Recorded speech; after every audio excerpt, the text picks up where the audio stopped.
J'ai comme l'impression que Wando Melo est en train de défier le PPACI ainsi que Laurent Gbagbo.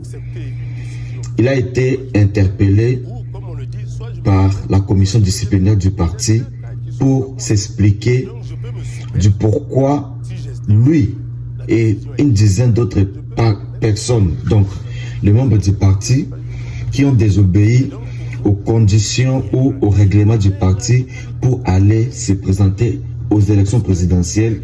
Et pourtant, le candidat Laurent Gbagbo a été exclu de l'élection. Apparemment, le vieux, donc Wando Melo, est en train de s'en foutre de ce qui sera la décision disciplinaire du parti. Que cette décision soit positive ou négative, lui s'en fout éperdument. Suivons-les et puis on va se retrouver juste après. Depuis le parti unique militant d'un parti politique, eh bien, le droit à la démocratie, le droit à la liberté d'expression m'oblige à accepter une décision qui est majoritaire ou, comme on le dit, soit je me soumets, soit je me démets. J'ai deux cas qui s'offrent à moi. Et donc, je peux me soumettre si j'estime que la décision est juste. Je peux me démettre si j'estime que la décision n'est pas juste. C'est tout. Et donc, pour moi... Est-ce qu'il y a une radiation? Mais la vie politique continue. Puisque dans tous les cas de figure, je suis un militant politique. Et il n'y a pas qu'un seul parti politique en Côte d'Ivoire, il y en a plusieurs. Et donc la vie politique continue. Je veux dire, ça ne s'arrête pas aux portes d'un seul parti. Et bien, j'estime que la voie la plus juste pour le PPACI, c'est dialogue, vérité, réconciliation. Très bien. C'est ce que j'estime juste, parce que ça serait un exemple pour toute la Côte d'Ivoire. Parce que le problème que la Côte d'Ivoire vit, c'est un problème d'exclusion. On a exclu des candidats comme Gbagbo Laurent, comme Thiam, mais c'était des problèmes politiques qui pouvaient se régler politiquement. Il suffisait tout simplement que les acteurs s'asseyent pour dire, bon, quel consensus on peut trouver autour de ces problèmes-là. Mais on a préféré judiciariser. Mais c'est là l'erreur. C'est comme en 2000. On a judiciarisé un problème d'identité et de participation aux élections. On a exclu un candidat de poids qui avait un poids politique. Les conséquences, on les connaît. Donc évitons d'utiliser la justice comme un moyen d'exclusion. Mais c'est propre aux partis États. C'est-à-dire tous les partis États qui ont le monopole des institutions de la République utilisent, et c'est tout à fait compréhensible, utilisent le pouvoir d'État contre leur opposition. Maintenant, il faut qu'on fasse évoluer cet état d'esprit-là pour passer du parti-État à un État démocratique. Mais ça, c'est aussi bien vrai au niveau national qu'au niveau interne aux partis politiques. Regardez un peu en Afrique, que ce soit dans tous les pays africains, c'est la même logique. L'utilisation de la justice contre les opposants.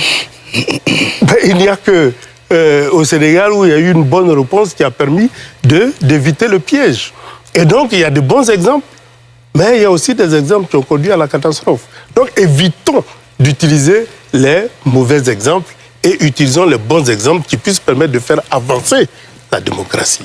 Parce que l'objectif, c'est la démocratie. Aujourd'hui, la moitié de la population, depuis 15 ans, manque d'emploi, chômage, etc. Tout simplement parce qu'on a un parti-État qui, si vous n'êtes pas du parti au pouvoir, vous n'avez pratiquement pas de droit au travail. Même si vous avez des factures à être payées, on vous oblige à être militant du parti avant qu'on ne paye votre facture. Donc c'est ça la nature profonde du parti-État. Le parti-État est exclusionniste. Et aujourd'hui, le problème de fond de la Côte d'Ivoire, c'est comment démocratiser la Côte d'Ivoire, mais cela passe par la démocratisation des partis politiques.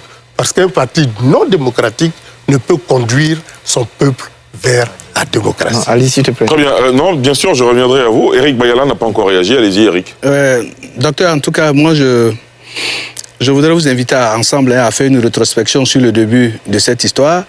Quand il s'est agi pour vous de proposer une candidature de précaution, vous avez écrit au président Laurent Gbagbo pour qu'on puisse créer les conditions de débat en interne.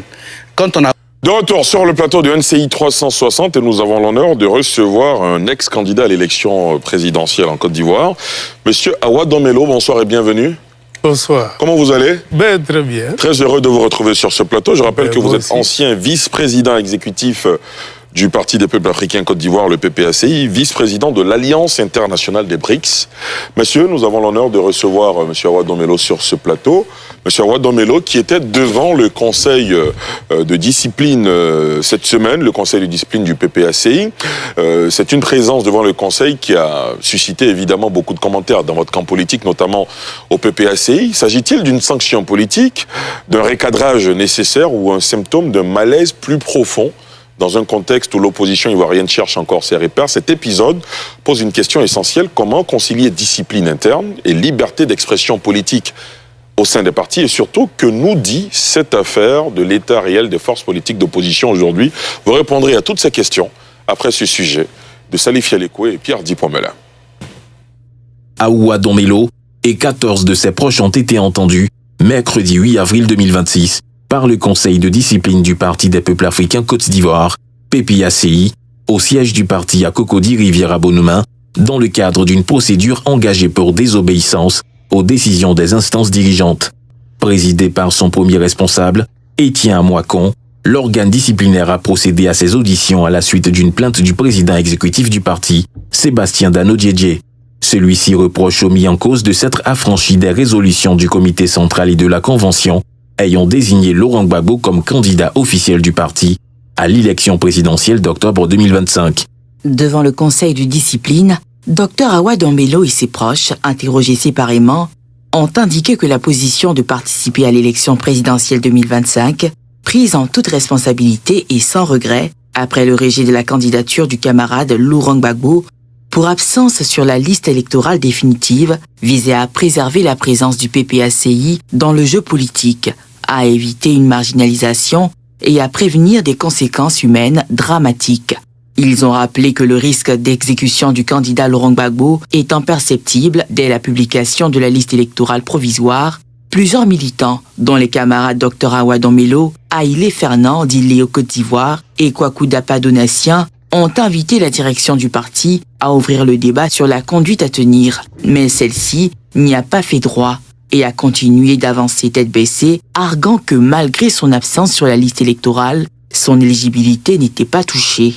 Par ailleurs, ils ont soutenu que leur participation au scrutin ne saurait s'être assimilée à une quelconque reconnaissance d'un éventuel 4e mandat du président Alassane Ouattara. À l'issue des auditions, un mémo récapitulatif des observations des mis en cause a été transmis au Conseil de discipline, qui devra se prononcer ultérieurement. Docteur Awa Domelo, un conseil de discipline en général est réservé aux indisciplinés d'un parti politique. Est-ce que vous vous considérez comme un indiscipliné? Ben justement, c'est là toute la problématique. Est-ce que je suis un indiscipliné? Moi, je ne plaide pas coupable, parce que je n'ai violé aucune décision du parti. On estime que vous avez violé la rencontre qui avait identifié le président Laurent Gbagbo comme le candidat du parti. Vous avez décidé, vous, d'aller dans une candidature en solo. Vous dites bien candidat. La candidature est régie par une loi en Côte d'Ivoire qui est le code électoral. Dès lors que vous n'avez pas votre nom sur la liste électorale définitive qui a été affichée le 4 juin 2025, mon devoir en tant que vice-président du PPACI, qui va tout le temps devant les militants et qui me pose toujours la même question, mais qu'est-ce qu'on va faire avec l'absence du président sur la liste définitive? Je leur retournais toujours la question, qu'est-ce que vous souhaitez qu'on fasse? Il y avait eu plusieurs propositions. J'ai dit, bon, il y a un danger devant cette multitude de propositions. D'autres veulent qu'on boycotte, d'autres veulent qu'on choisisse un plan B, d'autres veulent qu'on soutienne un autre candidat en dehors du PPACI. Donc ce spectre de propositions-là, on devait retourner devant la convention qui a pris la décision de présenter un candidat qui est fort clos pour qu'on puisse avoir une attitude commune. Si on décidait tous d'un plan B, on s'alignait. Si on décidait tous de boycotter, on boycottait. Mais en l'absence de décision, il y a un vide. Et chacun y allait de son côté. Et pour moi, je ne me trouve pas du tout dans une situation de coupable parce que nos textes, contrairement à d'autres partis politiques qui interdisent les candidatures indépendantes, nos textes n'interdisent pas les candidatures indépendantes. Et la constitution ivoirienne non plus, alors que dans plusieurs pays, la constitution est claire, hein, les candidatures indépendantes ne sont pas acceptées. Et donc, devant ce vide-là, eh bien, devant le fait que, en tant que citoyen, j'ai le droit, et pour moi, je ne me trouve pas du tout dans une situation de coupable parce que nos textes, contrairement à d'autres partis politiques qui interdisent les candidatures indépendantes, nos textes n'interdisent pas les candidatures indépendantes. Et la constitution ivoirienne non plus, alors que dans plusieurs pays, la constitution est claire, hein, les candidatures indépendantes ne sont pas acceptées. Et donc, devant ce vide-là, eh bien, devant le fait que, en tant que citoyen, j'ai le droit d'user de mon droit d'être candidat indépendant, eh bien, j'ai utilisé ce mécanisme-là et j'ai refusé tout parrainage de tout parti politique parce que nos textes sont clairs. On ne peut pas être militant de deux partis. Voilà pourquoi je me suis présenté un candidat indépendant, parce que ce n'était pas interdit par les textes. Et pour moi, c'était une manière de déclencher un débat. Parce que en 2030, on peut se retrouver devant la même situation. Est-ce qu'on va geler encore toutes les compétences du parti pour dire, bon, on boycotte, de boycott en boycott, eh bien, on ira d'une manière irrésolue vers la disparition du PPACI. Est-ce à dire que vous considérez que ce conseil de discipline est injustifié ou excessif? Non, pour moi, le problème n'est pas disciplinaire, c'est un problème politique. Et un problème politique, ça se résout par le dialogue, la vérité et la réconciliation. Donc moi, c'est cette voie-là que j'emprunte pour que le dialogue ait lieu et qu'on puisse se dire les vérités, c'est-à-dire le manquement pendant cette période-là où on devait convoquer la convention du parti pour prendre une nouvelle décision consensuelle. Tous ces manquements-là doivent faire l'objet de débats pour qu'on aille vers un nouveau consensus vis-à-vis des échéances à venir. Docteur Banga? Non, vous avez dit oui, la Constitution vous donne le droit d'être candidat, donc de façon indépendante, citoyen, oui, mais la question de la discipline dans un parti politique, elle se pose. Parce que si dans un parti politique, tout le monde se lève et chacun fait ce qu'il veut, on n'a plus un parti politique. L'instance qui désigne un candidat dans un parti politique, c'est la Convention. Et la Convention s'est réunie, même 2 fois sur le cas de Laurent Gbagbo, elle a réaffirmé que Laurent Gbagbo est le candidat du parti. Vous avez attendu peut-être, vous, la liste électorale, mais moi, depuis 2021, sur ce même plateau, je disais que Laurent Gbagbo ne serait pas candidat parce qu'il n'est pas sur la liste. Et à chaque fois, que ce soit institutionnellement ou hors institution, la réponse du PAC était claire. Laurent Gbagbo est notre candidat et notre mission, c'est d'en faire le candidat. Quand vous sortez de cela, je suis désolé de vous le dire, vous êtes dans un cas d'indiscipline parce que vous ne respectez pas les cadres qui ont été pris par le parti. Je suis d'accord avec vous, hein, que vous aurez pu solliciter, peut-être que vous avez sollicité le dialogue. Mais le refus de dialogue ou la décision de ne pas accéder à votre demande de dialogue, c'est une décision aussi d'un parti politique. Quelle est l'instance que vous avez saisie pour avoir un dialogue? Est-ce que vous avez dit que des militants vous ont parlé? Comment vous avez structuré? Si c'est votre capacité d'organiser justement, surtout en tant que vice-président, une tendance, un courant qui veut la participation à l'élection, mais de l'organiser au sein du parti. En aucun moment vous l'avez organisé. Vous êtes resté tout le temps bouche bée. Quand on disait partout Laurent Gbagbo sera candidat, vous savez pertinemment comme moi qu'il ne le serait pas. Je n'ai jamais vu Awa Dombelo organiser un meeting, organiser des militants, saisir le congrès, saisir la présidence. On n'a jamais vu tout ça et un matin vous dites que vous avez fait des débats. Donc comprenez que pour les militants lambda, qui n'est pas peut-être dans les arcanes politiques, vous êtes un indiscipliné. Réaction, docteur Awa Dombelo. Non, il faut comprendre une chose. Un indiscipliné, c'est celui qui ne respecte pas une décision. Mais il y a une décision. Docteur Manga, s'il vous plaît. La Convention a décidé d'une candidature. Mais dès lors qu'il n'y a plus de candidature, la décision de la Convention devient caduque. S'il vous plaît, laissez-le terminer. Non. C'est pour cela, en tant que vice-président, j'ai fait une note pour demander un débat interne. Et ce débat interne devait nous conduire à aller vers la Convention pour prendre une nouvelle décision qui allait harmoniser la position du parti. Et donc, en tant que militant, je ne pouvais pas mener ce débat sur la place publique. Ça ne peut être qu'un débat interne.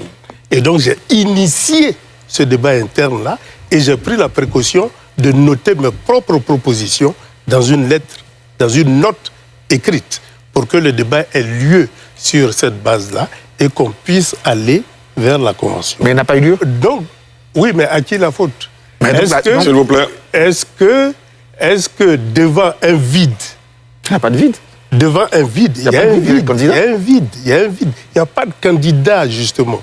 Dès lors que la notion de candidature est réglementée en Côte d'Ivoire, pour être candidat, il faut être sur la liste électorale. Dès lors que la liste électorale est affichée et elle est définitive et que son nom ne figure pas, il n'est plus candidat. Mais ce n'était pas nouveau, il n'était pas sur la liste électorale depuis la Convention. Non, mais dès lors qu'il avait été accepté qu'il soit président du parti, malgré la perte de ses droits civils et politiques, nous, notre espoir, c'était qu'on reconnaisse, puisqu'on l'a reconnu comme président du parti, c'était tout à fait normal qu'on puisse se battre et espérer que finalement ils allaient reconnaître ses droits civils et politiques.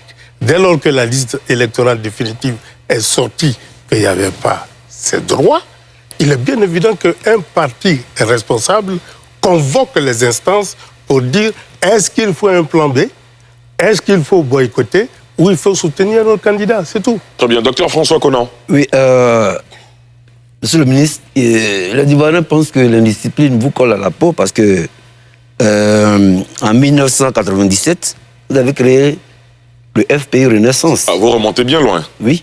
Et alors, donc, à chaque fois, vous contextez souvent les décisions de la direction. Qu'est-ce que vous répondez à ces Ivoiriens qui pensent que non, ce n'est pas un fait factuel, nouveau, et qu'il y a longtemps que vous êtes dans ce chemin-là?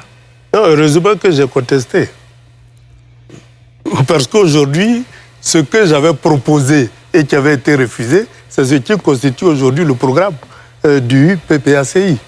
Et donc, heureusement, et que ce débat-là, il fallait le mener et il fallait maintenir une position simple et claire. Je suis contre le fait qu'il n'y ait pas de contre-pouvoir dans un parti politique, puisqu'on avait diminué les pouvoirs du comité de contrôle. Je suis contre le fait qu'un parti de gauche soutienne la privatisation des secteurs clés de l'économie. Je suis resté ferme sur ma position et j'avais même dit, si nous continuons dans ce sens, eh bien, ça sera la recolonisation de la Côte d'Ivoire. Aujourd'hui, convenez avec moi que la Côte d'Ivoire économiquement, eh bien, appartient en grande majorité aux multinationales. Et donc, on a repris les idées que j'avais défendues en 1996 pour l'intégrer dans notre nouveau programme et nous avons bâti un programme de souveraineté qui s'appuie sur les propositions que j'avais faites et qui avaient été rejetées. Mais c'est là un parti politique. Un parti politique, il faut accepter la diversité. Il faut accepter les crises parce que toute crise est le laboratoire d'une vie nouvelle, des idées nouvelles. Mais que les crises viennent toujours de vous, ça vient toujours, non? Eh bien oui, parce que le FPI est un front. Un front, ça veut dire qu'il y a une diversité d'opinions. Et à un moment donné, on trouve un consensus. Et à un moment donné, lorsque ce consensus-là est remis en cause, c'est normal que les différents courants s'expriment. Moi, je suis de gauche, je suis communiste. Je ne l'ai jamais caché. Et au front, il y a des sociodémocrates, il y a des communistes, il y a des socialistes, il y a même des gens de droite. Aujourd'hui, à l'intérieur... Koulibaly, par exemple. Voilà, donc il y a une diversité d'opinions qui exige que le débat doit se mener parce qu'il n'y a pas d'école de démocratie. C'est le débat démocratique qui constitue l'école de la démocratie, et pour les militants, et pour le peuple. Est-ce que vous estimez... Dès lors qu'on estime que débattre ou avoir une différence de point de vue, c'est être traître, être ceci. Non, moi je ne suis pas dans une église. Hein. Moi je suis dans un parti politique, il n'y a que des militants. Est-ce que vous estimez justement que les partis politiques ivoiriens ne sont pas suffisamment démocratiques en interne? Ben c'est une évidence. C'est une évidence dans la mesure où la Côte d'Ivoire a eu le multipartisme. Mais le multipartisme, c'est le logiciel du parti unique implanté dans tous les partis politiques, puisque la culture n'évolue pas spontanément. Et donc, il y a une période où on doit aller à l'école de la démocratie. Et c'est le débat interne et le débat national qui crée les conditions culturelles et idéologiques de la naissance d'une société démocratique. Mais en l'absence de débat où la judiciarisation du droit à la différence conduit au monolithisme, à la pensée unique. Augustin Couillon. Alors, docteur, monsieur le ministre, vous êtes sur ce plateau aujourd'hui encore. Alors que, quand vous avez publié la dernière fois un compte rendu fait par vous ou vos proches de ce qui s'était passé au conseil de discipline, vous avez été pris à partie sur les réseaux sociaux, vous avez publié, on vous a traité, on a ressorti encore cette étiquette d'indiscipliné. Vous plaidez non coupable, mais pour certains, c'est la preuve. Et encore, cette présence sur le plateau va être encore davantage considérée comme la preuve que vous êtes indiscipliné. Augustin Couillon, êtes-vous en train de suggérer que notre invité ne réponde pas à notre invitation? Non, je ne le suggère pas, mais comme il est là. Oui, d'accord. Comme il est là. Il est là pour participer au débat. Est-ce que, là, la question que je voudrais poser, c'est est-ce que. Qu'est-ce qu'il penserait de ne pas publier de compte rendu personnel ou collectif d'une réunion du conseil de discipline, d'attendre seulement d'être entendu et puis d'attendre qu'un jour qui va venir le conseil de discipline va rendre son verdict ou par exemple de ne pas venir par exemple sur un plateau pour continuer. Est-ce que cette posture que vous adoptez ne vous enfonce pas davantage face à tous ceux qui vous agressent sur les réseaux sociaux? Dans le même sens. Pour évacuer rapidement. Oui, bien sûr, allez-y. On était au conseil de discipline lorsque le PPACI a publié que Domelo est devant le conseil de discipline. Quelle est la stratégie de communication qu'il y a derrière? Pourquoi cette publication? Ça n'a pas lieu d'être. Et donc, je vais dire que si vous rendez public quelque chose qui doit être privé, moi, je réponds publiquement.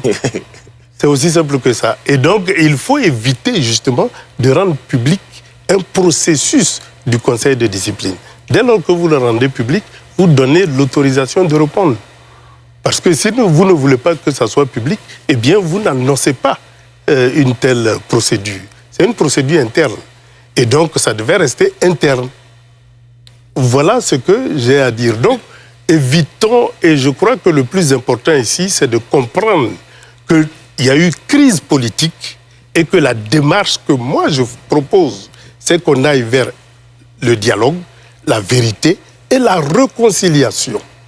Parce que dans tous les cas, comme au niveau national, et il faut bien le situer au niveau national. Au niveau national, quand il y a eu la crise de 2011, il y a eu le CDVR qui avait été mis en place. Mais en lieu et place de ça, on a ouvert une voie judiciaire qui conduit à la crise que nous connaissons. Ce n'est pas la bonne voie. Aux problèmes politiques, il faut donner des réponses politiques. Ça a été exactement la même chose qu'en 2000, lorsque la question d'Alassane Ouattara s'est posée, on a utilisé la justice contre lui. On l'a exclu. Il y a eu les conséquences que nous connaissons. Donc, je veux dire que moi, la leçon que je tire de tout ça là, c'est que les problèmes politiques doivent se régler par le dialogue et par la réconciliation. Parce que dans tous les cas, on est obligé de vivre ensemble. Donc, si la réponse de chaque crise, c'est la judiciarisation et l'exclusion, eh bien, vous aggravez les problèmes. Ça, c'est les leçons de l'histoire. C'est pour ça que j'estime que la crise au sein du PPACI aujourd'hui doit relever des dialogues politiques, de se dire les vérités et de se réconcilier pour qu'on soit encore plus fort et donner l'exemple à toute la Côte d'Ivoire, l'exemple à tous les partis politiques. Parce que la crise, elle n'est pas uniquement qu'au PPACI. Vous voyez un peu, dans tous les partis politiques, c'est la même chose. Mais si on établit des règles qui nous permettent de prendre en compte ces crises et de les réglementer au mieux, si on ne veut pas des candidatures indépendantes, on interdit tout simplement, c'est tout. C'est la classe politique. Hein. La classe politique peut décider de modifier la Constitution et de l'interdire. Et ça permet, je vais dire, de régler le problème. Mais ce qui n'est pas interdit est autorisé. Je suis désolé. Et donc, il faut qu'on tire les leçons pour la Côte d'Ivoire. Parce que le plus important, ce n'est pas nous, nos propres personnes. Moi, je peux être sanctionné. Il n'y a aucun problème. Mais est-ce que cela règle le problème de 2030 pour le PPACI? Est-ce qu'on ne va pas dans la même logique? Voilà le problème de fond qui est posé. Donc, lorsqu'il y a une crise, il faut dialoguer. Et il faut se réconcilier autour d'un nouveau consensus. Soit on modifie les textes, on modifie notre vision, on modifie notre stratégie et on s'accorde sur une stratégie commune. Mais en l'absence de dialogue, comment est-ce qu'on va faire évoluer la démocratie interne? En l'absence de dialogue, comment on peut faire évoluer la démocratie nationale?